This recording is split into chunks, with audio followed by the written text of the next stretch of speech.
Good. Is my voice okay though? Yeah, it's good. It's work. We got this thing dialed in now. Yeah, right.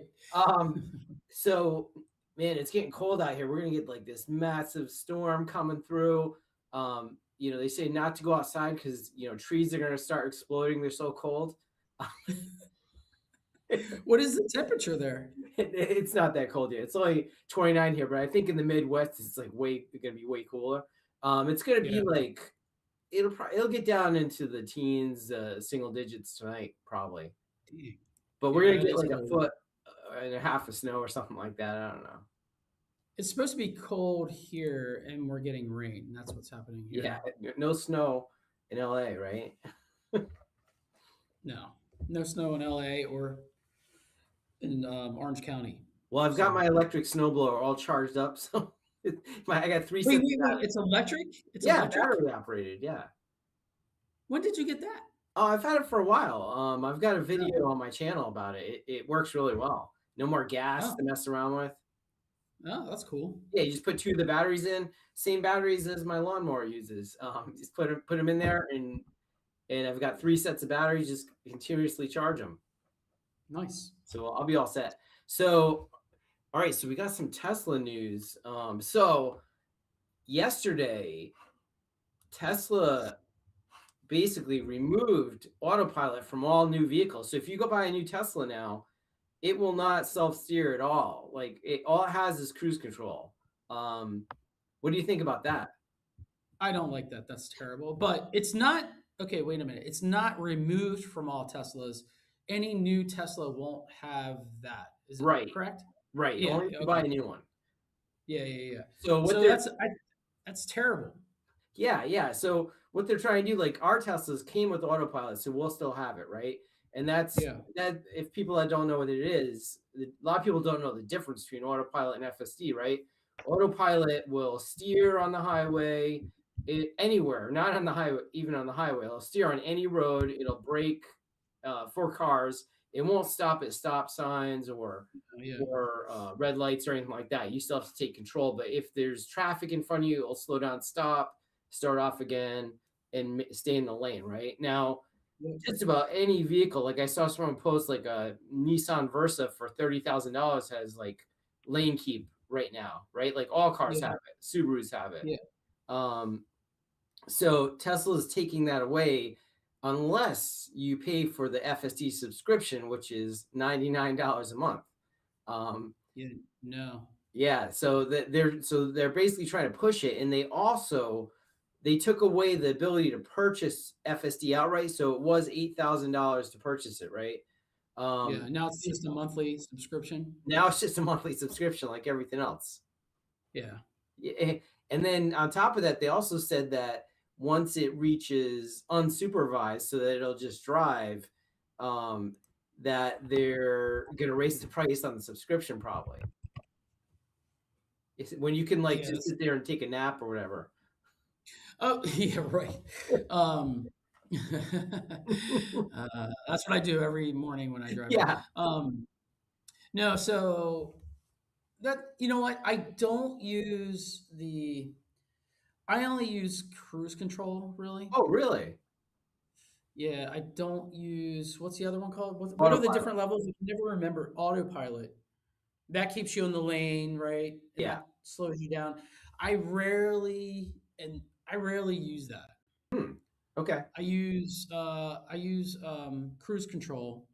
Yep. Um, I don't use it because, and I've told you this before, because I use the HOV lane, the commuter lane, Yeah. and there's always trash on the left hand side, and Yeah. the autopilot keeps you centered. I mean, when I say trash, I'm talking like tires and like big stuff, right? Like Yeah. you don't want to hit it, so I Right. never use it. Um, So not not a total loss for me, but I would use it like on long drives for sure. yeah. A lot of It's people use annoying. it, but like you said, Yeah, when it's the autopilot does center in the lane, and like you said, if there's trash or like some kind of debris in the road, it doesn't. It may stop for the debris. Like if there was something in the road, it should stop. But like yeah, just like leaves or potholes or something like that, Whereas the FSD, if it saw that, tires on the side of the road, it would actually scooch over in the lane. Um, Yeah. so FSD is way better, but that they're removing it altogether from new vehicles is kind of crazy. Who's going to buy a new vehicle in 2026 that doesn't have lane centering built in? You know what I mean? Like when you can, Yeah. Yeah. they're going to buy a $60,000 Tesla that doesn't have it, or like a $30,000 Nissan that has it. It doesn't make sense. And then they want the subscription. The FSD is pretty amazing at this point, but still, a lot of people don't want to pay $100 a month for it. Right. So interesting. Yeah, that's We'll see not what doing that. happens with that. And still on EV, so I went to the IONNA site here in Connecticut. They opened up a fast charging site in Simsbury, Connecticut. So I headed over there and checked it out and charged the Rivian up. Worked pretty well. It's the first site in Connecticut. I'll post a link to the video I made just so you can see what the site's like. And then IONNA saw it and they asked me if I want to host their 2-year anniversary at the site. So I'll be back out there in February.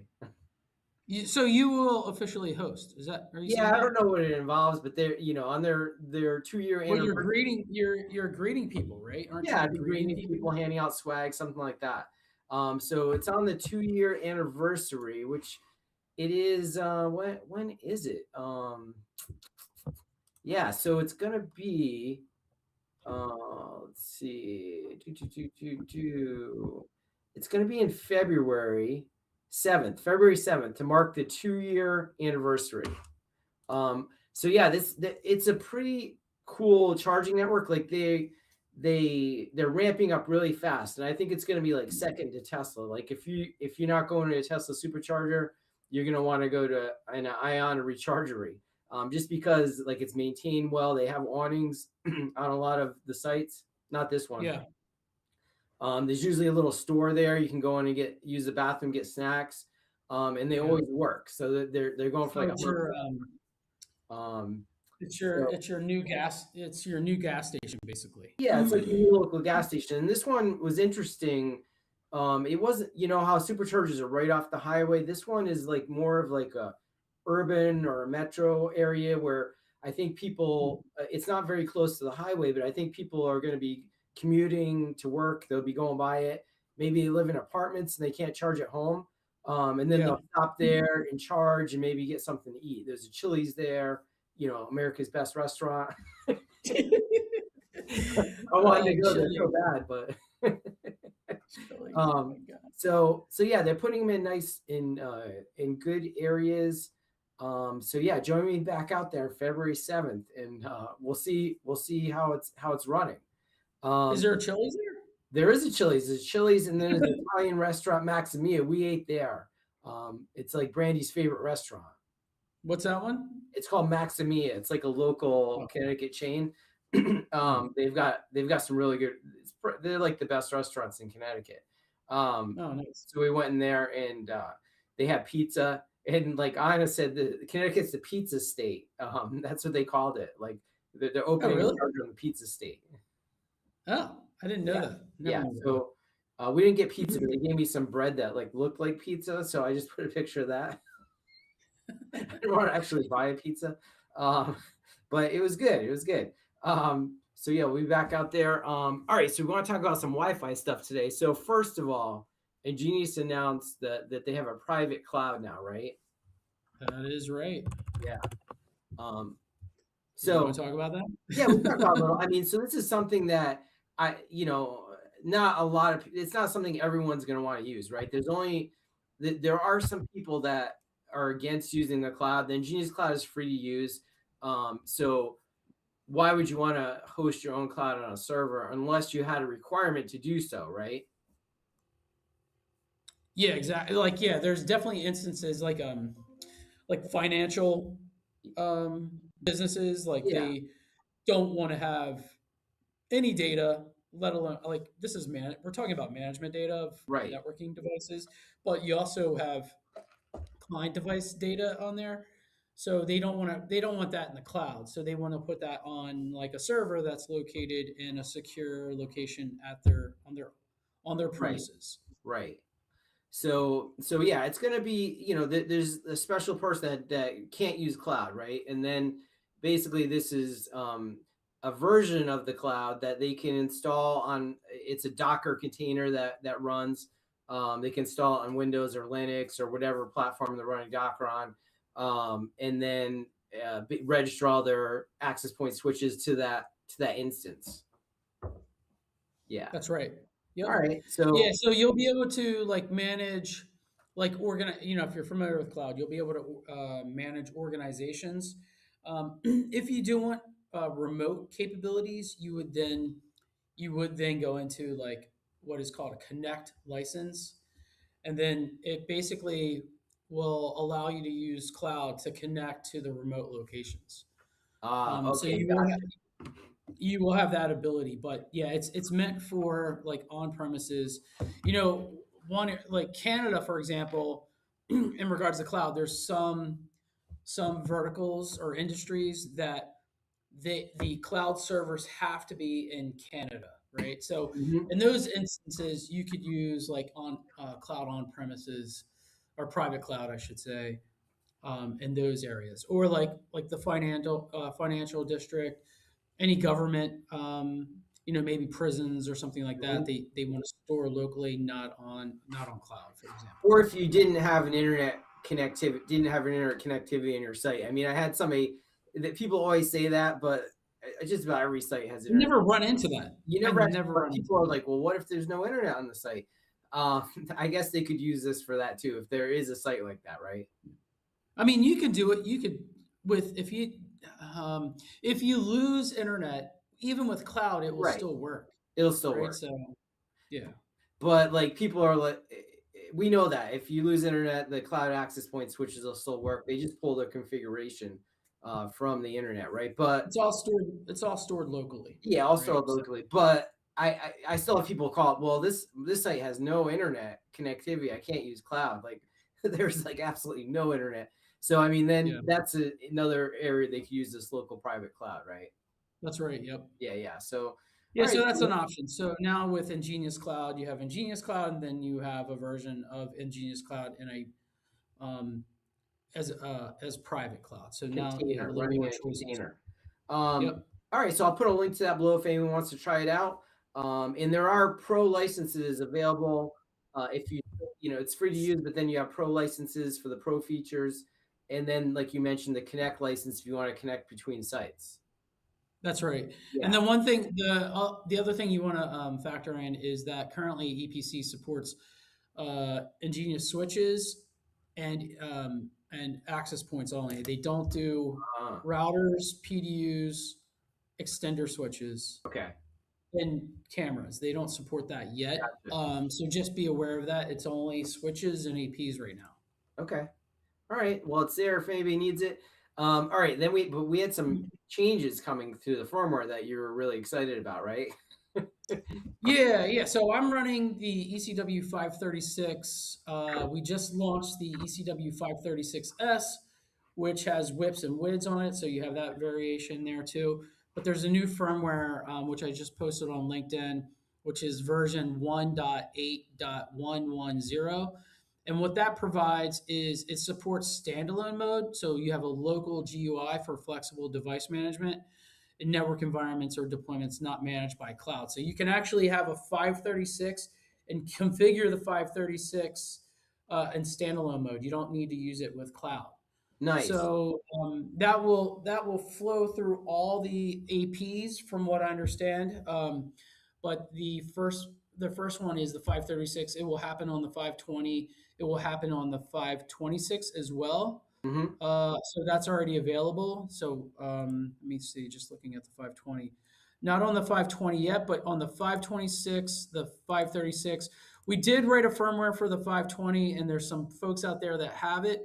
Uh, and the other thing that it provides is it enables QBSS load and the AP beacons. So that helps with like client roaming, load balancing.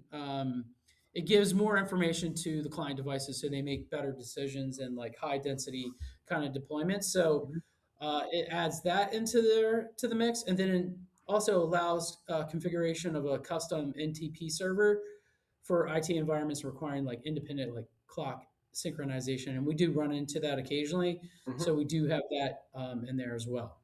Okay, so basically they're pushing standalone mode to all the access points eventually. That's right. Yeah. That's right. So now you have like there's more flexibility with cloud, right? So you have cloud, traditional cloud, that works pretty much flawlessly, and we continue to develop and add features to this solution. Then we have the EPC solution. Anybody that can't use a cloud solution, they can use the EPC for on premises, right? And then to the device level, now you have standalone mode. And so if you don't want to use any management software or management system and you want to manage the devices individually, you have standalone mode um, in that on the devices themselves. So I would say it's probably people are going to use it for testing, maybe. Most people are gonna still want to use the cloud, right? It's just more That's my flexible. assumption, but you do run into the folks that still use. You do still run into people doing standalone.